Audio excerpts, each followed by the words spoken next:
Assalamu alaikum. Students, welcome to today's lecture about intellectual property rights. In this lecture, we will first see the introduction, then what is meant by confidential information. We will look into what are patents and copyright. We will discuss the acts permitted in relation to copyright. We will learn if the copyright is breached, then what will be the remedies for it. Lastly, we will see what the plagiarism is all about. Now comes the introduction. Let's see what is intellectual property. It is a work done or invention of someone that is the result of some creativity, meaning that intellectual property is some kind of innovative work that is never done before. Therefore, intellectual property rights are often the most valuable assets owned, used, and developed by a software house. Of course, we are discussing the topic with computer science background, so software house is the major concern, where different kinds of work are being in progress. Intellectual property rights protect those work. Intellectual property rights include confidential information, patents, trademarks, designs, copyrights protecting computer programs. We will see their details in the upcoming slides. As we have discussed before, intellectual property rights protect intellectual work. This point is elaborated here. They protect information stored by electronic means and all of the paperwork which accompanies a program, such as the user manual plus any multimedia packages and most items on the web. So, all the information, whether electronically stored or in paperwork, regarding the software being built or any packages or items on the web are protected by intellectual property. Next point is great care should be taken to protect, exploit, and enforce intellectual property. That is, all contracts between a software house and its employees, consultants, suppliers, and customers should address the issue in order to avoid future problems. Now we will see what different intellectual properties are meant for. First comes trademark. The product's name can be registered as a trademark, and once registered, no one else can sold the product with the same name. Next is patents. Patents covers the hardware design or a process which may be involved in the manufacture. Next is design registry, which covers the right of a product to look like. So, no one else can sold out the products with exactly same look and feel. Next comes copyright, which protects a software. And lastly, the confidential information is all about the know-how which goes into the development of the product, and it should not be leaked or provided outside before the launch of the product. As we know that there is a much greater competition in market, so proper care should be taken. Next comes the point, what if the intellectual property is used unauthorized? So the answer is that the illegal activity can be stopped by some authoritative warnings or orders, and damages may be sought in violation of these rights. As the technology is changing day by day, so is the laws in relation to technological issues.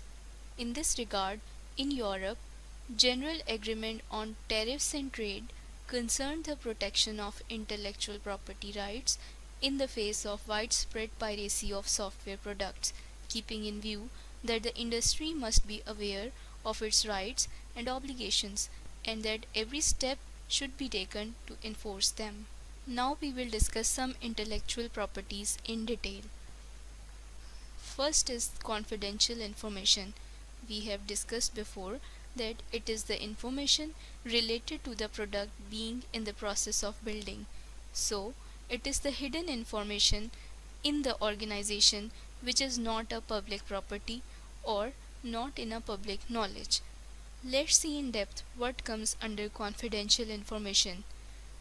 It is any category of information from personal confidences to trade secrets and sensitive government information any or all of which a computer scientist might handle in the course of his or her work, or all or any of which a firm may want to protect against unauthorized use or disclosure by others. Here comes the point that information will be protected only if it is confidential. Non confidential information can be used by anyone in the public. We have seen that all too often employees leave to set up their own business or to work for rivals. The information carried away in their heads or in the documents in their briefcases can represent a significant leakage of commercial advantage. On the other hand, it is unfair to tie employees and others too tightly, therefore, preventing them from using any knowledge acquired in the course of their work is not in the public interest, and mobility of labor is desirable. The law has to find a balance. Next are three conditions which must be satisfied before an action of breach of confidence can be taken. Number one is that the information has really some confidential value. Number two is the circumstances in which the information is leaked, which is in danger to the organization. Number three is the actual or expected or predicted illegal use or disclosure of the information. If these three conditions are satisfied, then necessary actions can be taken into place according to the laws. Next intellectual property is patents. Patent is a government authority conferring a right or title for a set period, especially the sole right to exclude others from making, using, or selling an invention, meaning that a right is given to an organization for a particular length of period in which others are being excluded from making, using, or selling of any invention similar to that organization's work.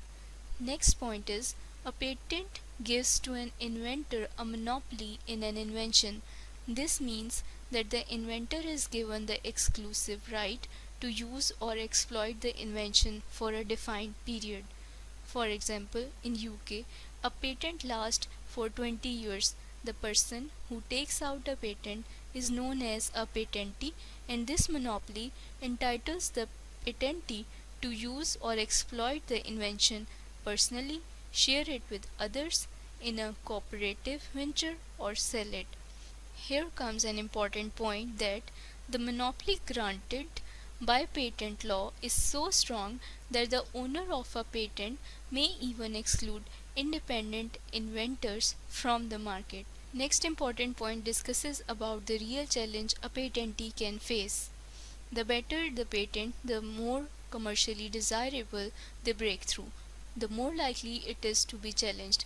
For example, if competitors can produce a similar product or process which is not covered by the patent, they will be free to market it and to erode the commercial advantage of the patentee if they can prove that the subject matter of the patent has been used or disclosed before. They can invalidate the patent. Next is the Patent Act does not define an invention. It merely sets out a number of criteria which must be satisfied before an invention can be patented. A patent may only be granted if the invention is new, it has some inventive step, from it a useful industrial application can be made, it should not be related to the excluded set of classes which cannot be patented. Next is it is possible to patent something which is more than just a program, something which can be called for simplicity a program plus. For example, if we write a program for addition, there is no sense to get a patent for it, so it should be more than just an ordinary program. It is further elaborated in next point that a computer program is not excluded from patentability if it produced or is capable of producing a further technical effect beyond the normal physical interaction between software and hardware. That is, it is potentially patentable if it makes something else do something. Next intellectual property is the copyright. It is the exclusive legal right given to an originator or an assignee to print, publish, perform material, and to authorize others to do the same. Copyright protects more items generated by businesses or by individuals than any other aspect of intellectual property law. It can protect business letters, manuals, diagrams, computer programs. Copyright owners face the specter of unlimited piracy through uncontrolled copying with the advent of internet. Now the important point to be discussed is the copyright system has recently come under great pressure with the growth of internet and moves towards digitization. Actually, the problems lie not so much with the laws themselves but with the difficulty in enforcing them. On one hand, internet communication and digitization open up vast new markets for copyright works, but on the other hand, copyright owners face the specter of unlimited piracy through uncontrolled copying. Now we can hope that what we will probably see over the next few years are stronger laws, more rights for copyright owners, widespread licensing schemes, and greater use of technical anti-piracy or copy monitoring devices and electronic rights management systems. We will discuss now 6 rights given by copyright laws to the owner of a copyright.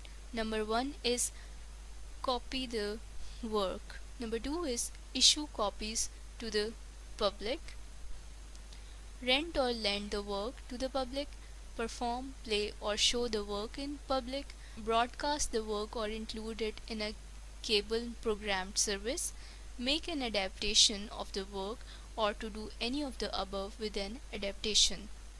These rights are exclusive in that a copyright owner can prevent another from doing any of these things without permission.